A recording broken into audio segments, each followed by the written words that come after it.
கட்ட முடியல. ஏன்னா உங்களுக்கே தெரியும். இதை சொன்னதான் தக்கடையில 56 நாள், அப்புறம் கண்டிஷன் வெயில், அப்புறம் புழல்ல 230 நாள். இதை கேட்டதுக்கு தான் என்ன கேட்டேன்? அந்த மண்ணை மலையாளத்தை தாய்மொழியாக கொண்ட அந்த மண்ணையும் மக்களையும் உயிராக நேசிக்கிற ஒரு தலைவன் இருக்கிறான். இங்க இல்லை. அதை உருவாக்கத்தான் உங்கள் பிள்ளைகளாக வந்திருக்கிறோம். நான் சொன்னதான் சொன்னான். அவனை வழக்கு போட்டு உள்ள ஏன்னா என்னை அச்சப்படுத்துறான். உன் தம்பியை தொட்டுட்டேன், அடுத்து நீ தொடு. அவனுக்கு தெரியுதா மானம் மலையாளி அந்த நிலத்தாடுறான். அவன் மலை எனக்கு வேணுங்கிறான். ஏன் என் தாயின் முளை என்று அவனுக்கு தெரிகிறார். மார்ல பால் குடிக்கலாம், அது இயற்கை.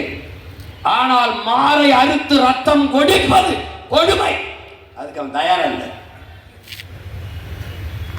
அவனுக்கு வசதி வேணும், வளம் எல்லாம் வேணும். ஆனால் மலையை தொட விட மாட்டான்.